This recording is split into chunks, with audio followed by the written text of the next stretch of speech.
Et salut à toi, on se retrouve aujourd'hui parce que j'aimerais faire une vidéo pour t'expliquer les 6 erreurs à ne pas faire quand on se lance sur YouTube. Alors, aujourd'hui, petite différence, bon déjà il y a un nouveau micro encore, et en plus de ça, déjà j'espère qu'il va enregistrer, contrairement aux 2 dernières fois où il n'a pas enregistré, mais bon cette introduction n'a aucun intérêt. Donc, exceptionnellement, cette fois-ci, je me suis fait, alors c'est pas vraiment un script, c'est on va dire 6 lignes, les 6 points principaux, que j'ai pas envie d'oublier, donc ils sont sur l'ordinateur, donc du coup, si tu me vois descendre les yeux de temps en temps, au lieu de te regarder en fixe, c'est simplement parce que c'est écrit là-dessous. Allez, sans plus attendre, on y va.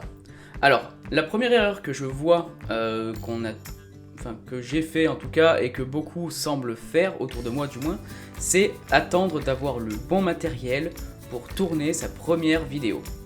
Alors, ça peut paraître ridicule parce que on se dit oui, mais on va pas tourner une vidéo si on n'a pas un bon son, une bonne image ou rien que quelque chose qui permette de filmer. Et dans l'absolu, je suis d'accord avec toi, il faut avoir un minimum pour tourner. En revanche, t'as pas besoin d'attendre d'avoir les moyens de te payer un appareil à 3000 balles ou un micro de fou furieux ou autre pour pouvoir tourner ta première vidéo, d'autant que tu sais pas si ta première vidéo va marcher et tu sais pas non plus si tu vas continuer de faire des vidéos. Donc selon moi, ça c'est une erreur typique, basique et banale que tout le monde se dit en disant ouais mais alors il faudrait que je fasse du contenu, j'ai envie que mon contenu soit de bonne qualité, si je dois travailler dessus, je veux qu'au niveau du montage je puisse faire des plans, je puisse faire ceci, je puisse faire cela, et je suis entièrement d'accord et de toute façon j'ai fait cette erreur moi aussi. Au début je me suis dit bon il me faut un appareil pour tourner, donc je me suis acheté un Canon, un M50 à 700 balles il me semble, un truc comme ça. Et puis je me suis dit oui mais du coup il me faut un objectif, donc 500 ou 600 euros d'objectif. Et je me suis dit bon bah très bien, mais il me faut aussi un micro, donc j'ai acheté un micro à 50 balles. Et je me suis dit ensuite, c'est bien mais j'arrive pas à tourner, je sens que je vais perdre du temps sur le tournage, et il vaut mieux que j'ai un prompteur, comme ça au moins je vois ce que je vais dire, je n'ai qu'à le lire et tout est enregistré, et après je n'ai que le montage à faire. Et dans l'absolu, c'est pas entièrement faux. Je gagne du temps quand j'écris les scripts et que je n'ai qu'à suivre les textes. Sauf que finalement, je le fais clairement pas souvent. Simplement parce que les seules fois où je le fais, c'est quand c'est vraiment nécessaire. Par exemple, l'histoire de l'informatique, je l'ai fait parce qu'il y avait tellement de trucs à retenir, tellement de dates, de noms, de trucs, etc. C'est très compliqué. Du coup, je me suis dit que c'était intéressant de le faire sur prompteur. Mais là, cette vidéo-là, j'ai 6 points, ça m'a pris 6 lignes, j'ai pas besoin d'un prompteur. Il suffit qu'en début de vidéo, je te dise, écoute, voilà, je vais lire un petit peu, voilà, c'est tout. Et puis de toute façon, les yeux, ils partent un peu dans tous les sens quand on discute, c'est plus naturel, dans tous les cas. Donc, bref, sans parler du prompteur, moi j'ai fait ces erreurs-là, et je conseille de ne pas les faire simplement parce qu'on a tous, encore une fois, des smartphones. Les smartphones, il y a un truc qui est incroyable avec le smartphone, c'est que tu peux filmer. Ouais, non, je sais, ça paraît fou, ça paraît dingue. Mais tu peux filmer avec un smartphone, tu as dans tes photos, tu as un bouton, tu peux mettre en vidéo, tu enregistres, tu te filmes, tu te mets au pire en caméra frontale, tu t'en fous. La qualité sera un peu amoindrie, mais honnêtement, c'est pas gênant. De toute façon, les téléphones d'aujourd'hui font de très très bonne qualité dans tous les cas. Là où tu pourrais te dire que ça va être pas terrible, c'est au niveau du son. Essaye avec ton micro de base ou alors tes écouteurs. Les écouteurs avec les écouteurs filaires ou même sans fil d'ailleurs, je sais que les sans fil le font aussi. Tu peux appeler avec, donc techniquement c'est que tu as un micro. Donc si tu as un micro, c'est que tu peux enregistrer, simplement. Il n'y a pas besoin d'acheter un matériel de malade pour pouvoir te lancer. Tourne une première vidéo, vois comment ça se passe, occupe-toi du montage, parce qu'on n'en a pas parlé du montage, mais moi personnellement j'ai pris un logiciel. J'ai pas pris un logiciel très cher, j'avais pris Movavi, quelque chose comme ça. 45 € il me semble. Bon, 45 €, je me suis dit, bon, c'est pas grave, je les mets, et puis le jour où je peux avoir mieux, je prendrai mieux. Et ça a pas duré longtemps, parce que finalement j'ai acheté ce logiciel-là en janvier. Au mois d'août, je suis passé sur Premiere Pro. Alors, je dis pas que Premiere Pro ça se voit qu'il y a un gros changement au niveau du montage. En tout cas, pour moi, c'est beaucoup plus confortable parce que le logiciel est beaucoup plus adapté sur mon MacBook. Et du coup, au niveau des exports, j'en ai pour 2 minutes par vidéo, alors qu'avant, ça me prenait jusqu'à 15 minutes l'export. C'est amusé, quoi. Bref, donc voilà, première erreur, attention à ne pas la reproduire. T'as pas besoin d'un bon matériel pour créer ta première vidéo, et même les 10 vidéos qui suivent. En soi, t'as juste besoin d'avoir un appareil qui te permet de te filmer et d'enregistrer le son. Une fois que tu as ça, tu fais ton montage, tu publies, c'est tout. Pour publier, enfin pour faire le montage, il me semble que tu peux le faire directement sur YouTube Studio, et je dis peut-être des conneries, mais dans tous les cas, il doit y avoir des logiciels de montage, ou en tout cas de cut, sur smartphone. Donc en théorie, t'as même pas besoin d'un ordinateur. Voilà. La deuxième erreur que je vois, c'est faire du contenu pour les autres sans y prendre de plaisir. Alors, ça, c'est bizarre à dire, parce que c'est vrai que on se dit généralement, je fais des vidéos pour moi. Et ça, c'est normal. La première vidéo que j'ai faite sur cette chaîne, je disais bien, je veux le faire pour moi, pour me créer des souvenirs. Conclusion, toutes les vidéos que j'ai faites depuis, une grande partie en tout cas, ce sont des vidéos pour donner des conseils, pour faire des coups de gueule, pour parler de sujets de développeurs, de freelance, etc. Et ce n'est pas nécessairement des vidéos pour moi, c'est aussi des vidéos pour attirer davantage de monde qui apprécieront de regarder mon contenu et avec lesquels je pourrai créer plus de contenu.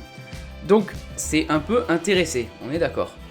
En revanche, il faut pas que, parce que c'est intéressé, ça ne me plaise pas. Faire du contenu pour les autres, c'est bien, parce que ça divertit, mais si le contenu pour les autres ne te plaît pas, tu ne tiendras pas à la longueur. Et si tu ne tiens pas la longueur, bah, tu vas finir par abandonner, peut-être même avant que ça marche, ce qui est dommage. C'est aussi l'une des raisons pour laquelle je fais du contenu qui me ressemble. C'est-à-dire que aujourd'hui je fais cette vidéo là parce que je sais que je suis tombé sur ce cas là il n'y a pas si longtemps, et puis aussi parce que je rencontre des gens qui veulent se lancer sur YouTube, sur Insta, sur TikTok, etc., peu importe, et qui partent dans la même direction que moi au tout départ, c'est-à-dire acheter du matériel de fou pour pouvoir se lancer, ou alors essayer de faire du contenu parce que ah ce truc là ça va plaire à machin, ça ce truc là ça va attirer ce type de personnes, etc.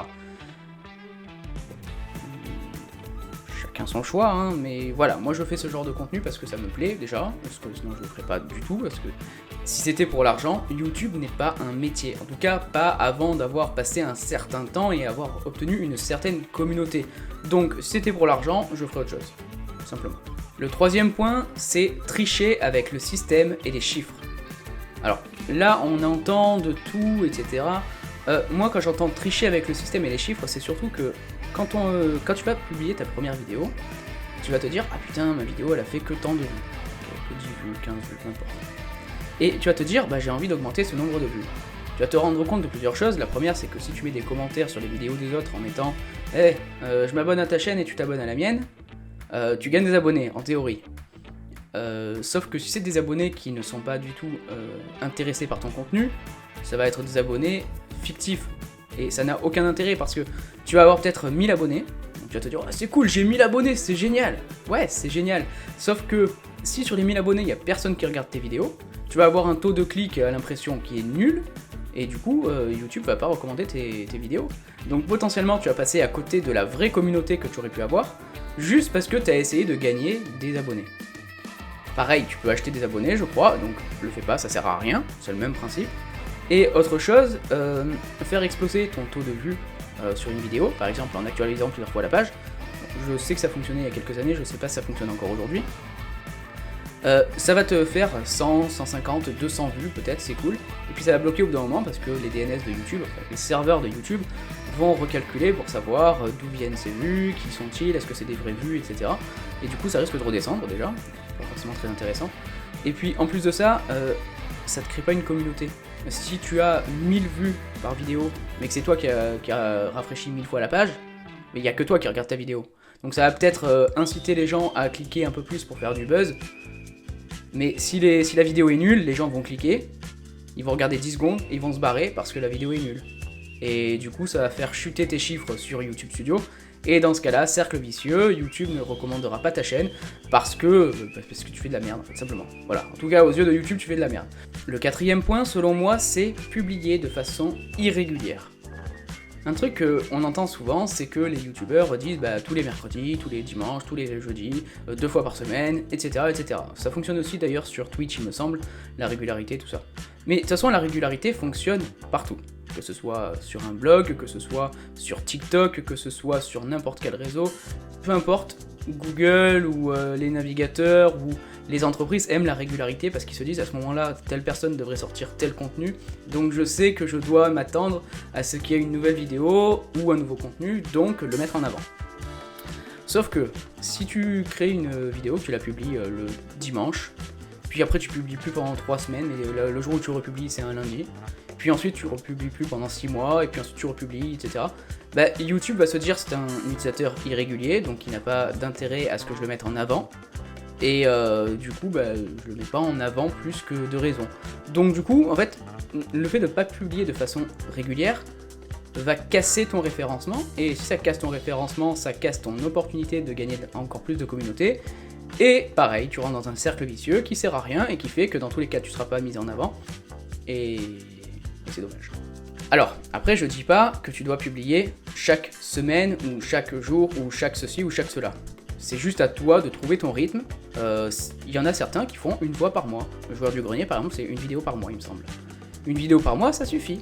Alors, c'est sûr que si tu fais 5 ou 6 vidéos par mois, tu augmenteras plus tes opportunités d'avoir de la communauté rapidement.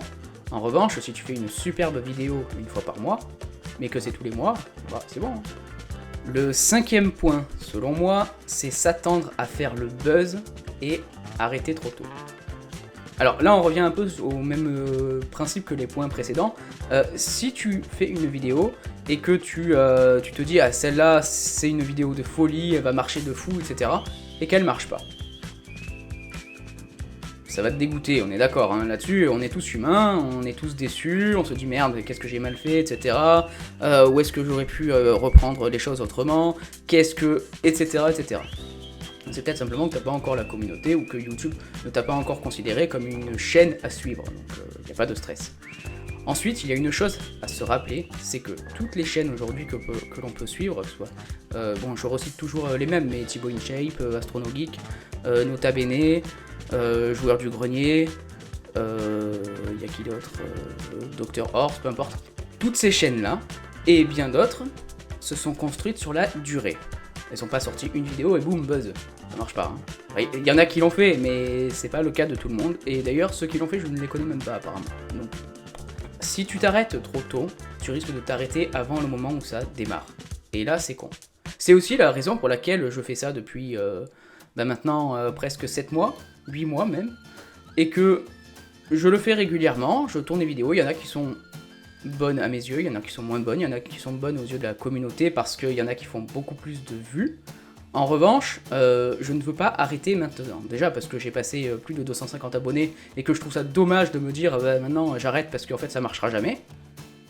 Non, c'est dommage. Si je voulais arrêter, c'était il y a 6 mois qu'il fallait que j'arrête, avant d'avoir 50 abonnés. Maintenant que j'ai passé un cap de 200, on va dire, j'ai plus trop envie de me dire j'arrête. Parce que finalement, c'est que le travail à long terme fonctionne. Encore une fois, on le dit souvent, mais YouTube, ce n'est pas un sprint, c'est un marathon. Un marathon, on va te demander d'être bon du début à la fin, quelle que soit la durée de ton marathon. Donc, si tu arrêtes trop tôt, tu ne sauras jamais si tu pouvais fonctionner ou pas. Et peut-être que tu vas le regretter. Et franchement, si les vidéos te prennent pas trop de temps, alors après je ne dis pas, si tes vidéos te prennent 6 mois de travail à chaque fois, que tu as laissé tomber ton job, que tu es dans la merde financière, etc., juste pour ta chaîne YouTube qui te rapporte 0, bon déjà je pense que c'est une série de mauvais choix, mais dans ce cas-là que tu arrêtes avant que ça marche, je peux l'entendre, il n'y a pas de souci. En revanche, si c'est des vidéos comme je fais moi en facecam, qui prennent pas trop d'heures de montage, pas trop d'heures de tournage, qui sont des fois un peu compliquées à trouver au niveau des idées, mais où on arrive toujours à trouver des petites idées même si elles sont pas toujours terribles, si c'est ça, ce genre de vidéo, moi j'ai pas arrêté de travailler, j'ai pas tout laissé tomber dans ma vie juste pour tourner, pour essayer de réussir sur YouTube. Hein. J'essaye même pas de réussir sur YouTube en théorie, j'essaye juste de me créer une communauté qui me permettra d'augmenter mes revenus globaux en ayant la possibilité de faire un peu plus de promotion sur les projets que je sors, etc. Et aussi de me faire une bonne expérience parce que parler avec une caméra, face à une caméra surtout, c'est très perturbant. Pourtant, depuis que je fais ça, je suis bien meilleur à l'oral, je suis bien meilleur pour organiser mes idées, je suis bien meilleur quand je suis en visio avec un client ou un prospect pour lui vendre mon produit. Donc, c'est que quelque part, ça m'apporte plein de choses YouTube. Sans parler d'argent, parce que je rapporte pas d'argent, mais mes vidéos ne sont même pas monétisables, donc le problème est réglé. Mais je pense que tu as compris le principe, je ne fais pas ça juste pour le buzz ou pour réussir très vite, je fais ça simplement parce que ça me plaît. Et c'est peut-être comme ça que tu devrais aborder le sujet. Alors, la 6e chose à ne pas faire, la 6e erreur, c'est d'avoir des titres ou des miniatures qui ne donnent pas envie de voir ta vidéo. Alors bon, je dis ça, je sais bien que mes miniatures et mes titres ne sont pas toujours au top. Donc, c'est évident que c'est pas forcément mon exemple qu'il faut suivre. C'est peut-être des exemples d'autres youtubeurs qui réussissent eux, ou qui réussissent mieux que moi en tout cas. En revanche, si tu fais des miniatures de merde avec rien du tout, avec juste un titre sur un fond noir, quoique ça peut marcher, hein, mais... ou que... Enfin, évidemment, les titres ou les miniatures, ça peut fonctionner dans tous les cas, peu importe comment tu les fais. La seule chose, c'est qu'il faut faire en sorte que ça colle avec ton contenu, avec ce que tu veux dire, avec ce que tu veux présenter, avec ton image de marque, et aussi que ça fasse un peu pro. Si c'est tout pixelisé et que ton image de marque c'est le luxe, je suis pas certain que ça passe. Mais bon, tout peut se faire, tout peut s'entendre du moment que c'est bien amené. En revanche, ça fait partie des erreurs que je vois souvent, et que je fais souvent aussi, c'est d'avoir des titres qui sont trop vagues, qui sont pas assez précis, ou qui sont peut-être pas assez putaclic, on va dire. Même si j'aime pas faire de putaclic, on est d'accord, mais des fois il faut attirer un peu des vues, donc je suis obligé de faire un petit peu de putaclic. Voilà, je l'ai dit, ben voilà, j'assume. J'assume, c'est le principal, non, on n'est pas là pour ça. De toute façon, tu peux pas me répondre. Bref, voilà, c'était les 6 erreurs à ne pas faire avant de se lancer sur YouTube, et en théorie ça fonctionne sur n'importe quel type de sujet. Et en attendant, tu connais la routine, si la vidéo t'a plu, tu peux t'abonner à la chaîne si ce n'est pas déjà fait, tu peux lâcher ton meilleur like, voilà, parce que ça fait toujours plaisir, et en plus, ça aide au référencement, et tu peux mettre un commentaire si tu veux d'autres vidéos de ce genre. Et en attendant, moi je te dis à la prochaine. Allez, ciao.